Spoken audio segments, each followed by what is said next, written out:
it's time to take the character that you've drawn and make frames for your animation. I'm working with my orange, and each frame of the animation is a step in a particular motion or a scene that you're making. So I'm just using the selection tool to first drag and select everything that I've drawn for my character. I'm going to reposition him. I want him lower, and we're going to be using the drawing tools a few times to edit or change parts of it. We're going to use the selection tool quite a lot to move parts, and we're going to use layers. So over on the right you should have a layers toolbar. The icon for it looks like this, a stack of paper, and if you can't see it, it would be under window layers.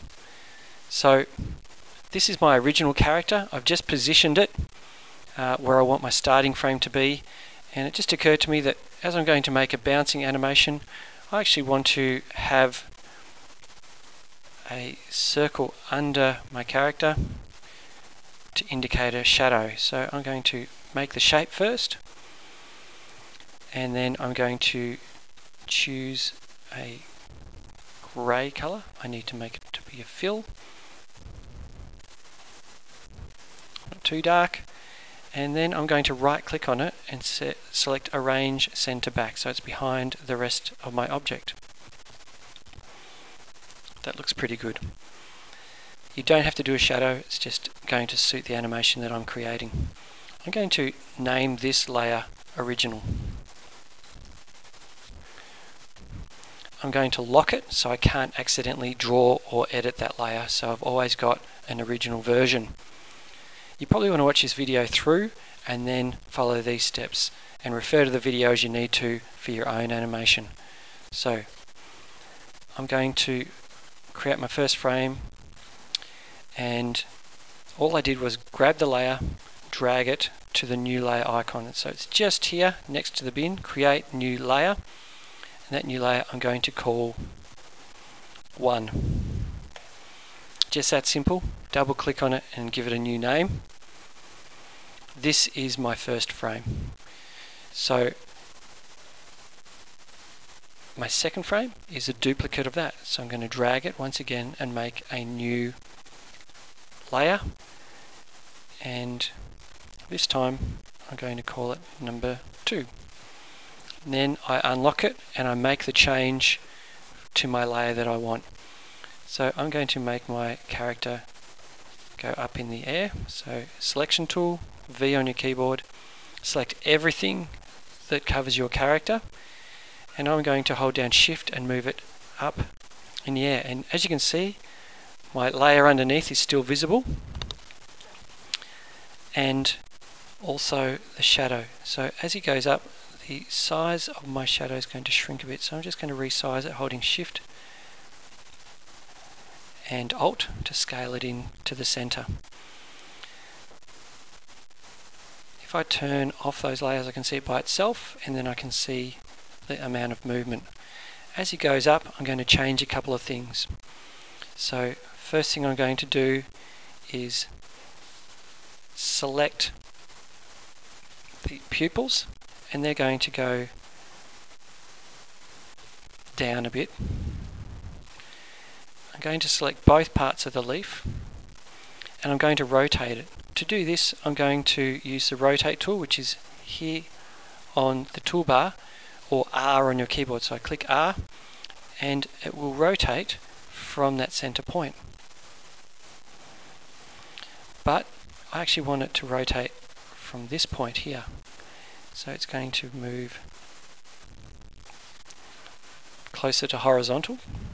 He's in the air, his eyeballs are moving, that's moving, and I want the arms to move a bit as well. So I'll do the same thing. Firstly, hold down Control and select with the selection tool the arm.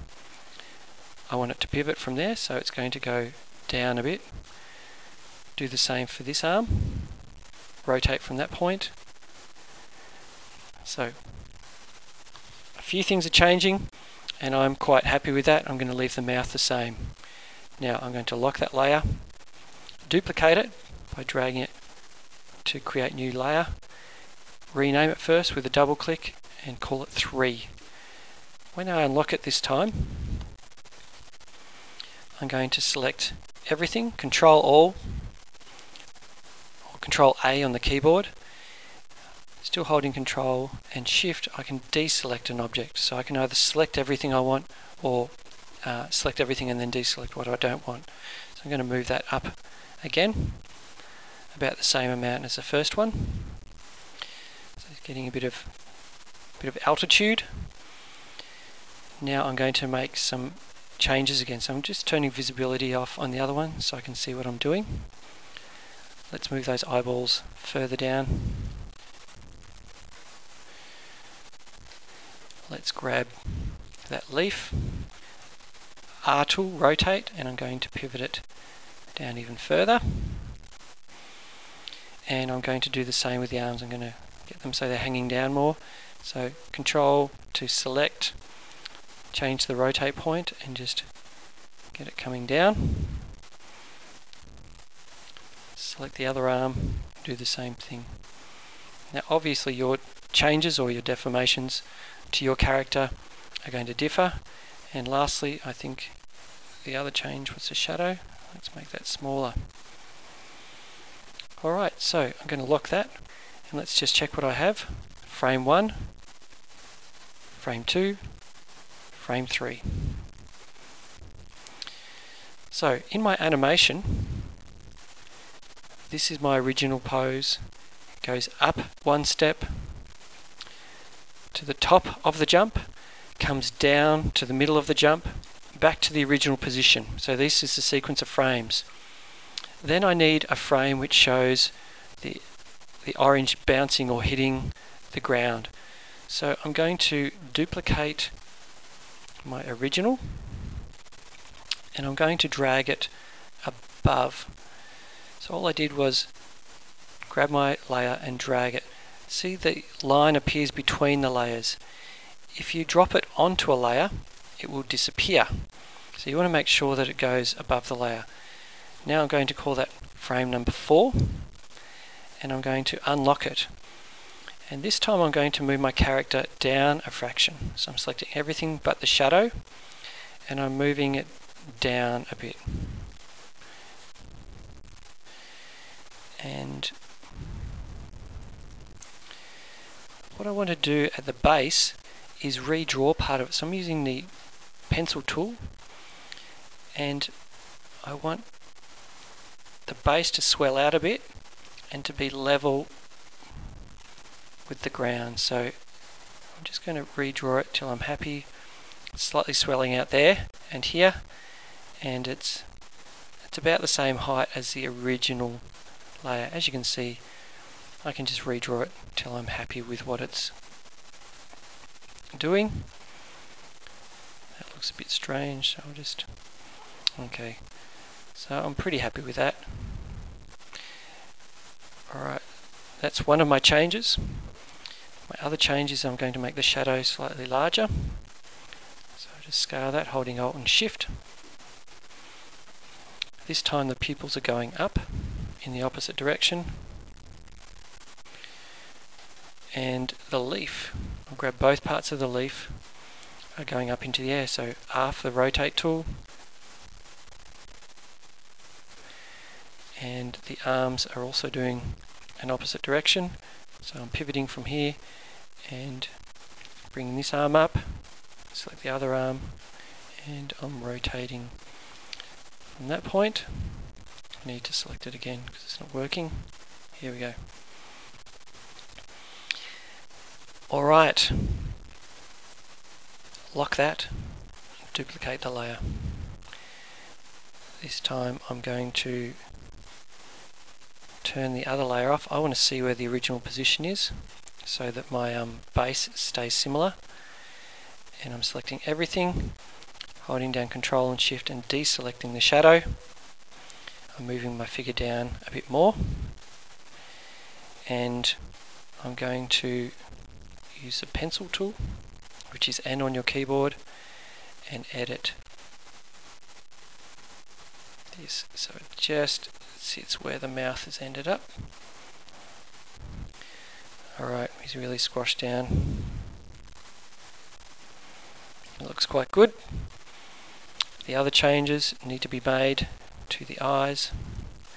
Shift those up.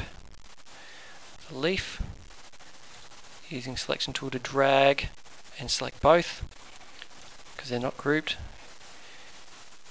Let's rotate that up in the air a bit. And then lastly, the arm. So select an arm. R to rotate. It's going up. Here's the other one. Oops, I just right clicked, which didn't help me. Pivot point here. Alright, I think I've got all the frames I need to make my animation. So I'm going to save it first. I'm just saving over my original file because I've kept the original drawing and then I've got my frames in here. The next step is to make JPEGs or export an image of each of my frames. So this is quite simple. I'm going to select my first layer, make sure it's the only one that's turned on, and do this. Go File, Export, not Save, go File, Export to make it a JPEG. Change the file type to JPEG, and I'm just calling this 01 for my first frame. Actually, yep, I'll just call it the 01. Use Artboard, it's important to check this so that all your frames line up. Hit Export, and it's saving the same folder. So I'm setting my quality to 8, my resolution to 72, and hit OK.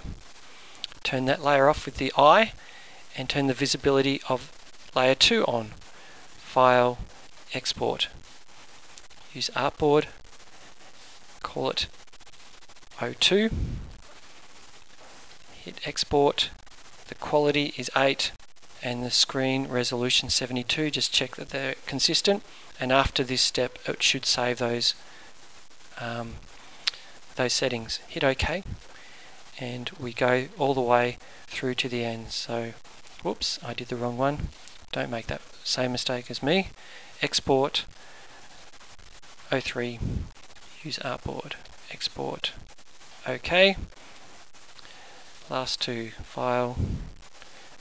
Export. I know it's a bit tedious watching someone do this, but there's a fair bit of repetition involved in this, and I just want you to understand the steps that are involved.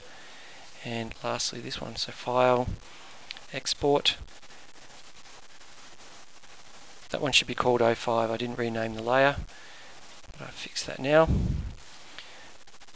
And we're all done. The frames are now here. Last thing I want to do is make a folder. So new folder. I'm calling this orange frames. You can call it whatever suits you. It's a good idea to grab all those frames and put them in the same folder. And next video I'll show you how to put the animation together.